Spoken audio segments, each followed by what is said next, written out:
আজ ২২ জানুয়ারি ২০২৫ চট্টগ্রামের জহুর আহমেদ চৌধুরী স্টেডিয়ামে অনুষ্ঠিত বাংলাদেশ প্রিমিয়ার লিগ বিপিএল এর ৩০তম ম্যাচে ফরচুন বরিশাল ৭ রানে জয়লাভ করেছে খুলনা টাইগার্সের বিরুদ্ধে।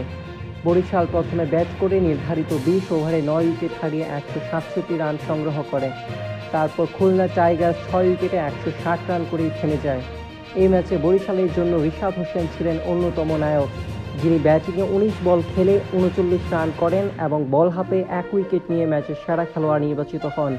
রিশাদের ইনিংসে ৫টি ৪ এবং ১টি ছক্কা ছিল।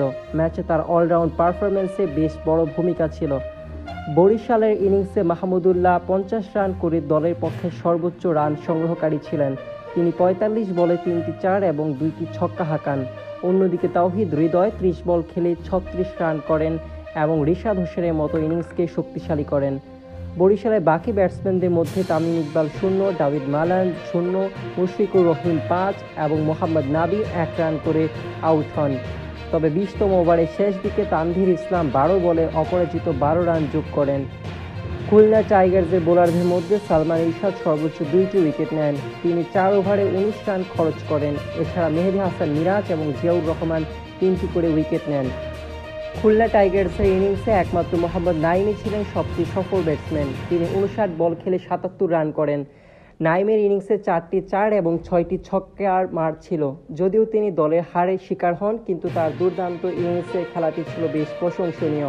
তবে তার ইনিংস নিয়ে সমালোচনা কম হচ্ছে না। তার বাইরে আফিফ হোসেন ২৭ রান, মেহেদী হাসান মিরাজ ৩৩ রান এবং ইমরুল কায়েস ০ রানে ফিরে যান। ম্যাচে বিপিএলের দৃষ্টিকোণ থেকে সবচেয়ে আলোচিত বোলিং পারফরম্যান্স ছিল মোহাম্মদ নাবির, যিনি ৪ ওভারে ১৯ রান দিয়ে ১টি উইকেট নেন। এছাড়া জাহানাত খান এবং রিশাদ হোসেনও ২টি করে উইকেট নেন। বরিশাল শেষ পর্যন্ত খুলনা টাইগার্সকে ১৬০ রানে অল আউট করে ৭ রানের রোমাঞ্চকর জয় পেয়েছে এবং ২ পয়েন্ট নিয়ে টেবিলে আরও উপরে উঠে এসেছে। ম্যাচ শেষে বরিশালের দল আত্মবিশ্বাসী এবং জয়ের জন্য প্রশংসিত হচ্ছে। তাদের পরবর্তী ম্যাচের দিকে নজর রাখবে বরিশাল ভক্তরা।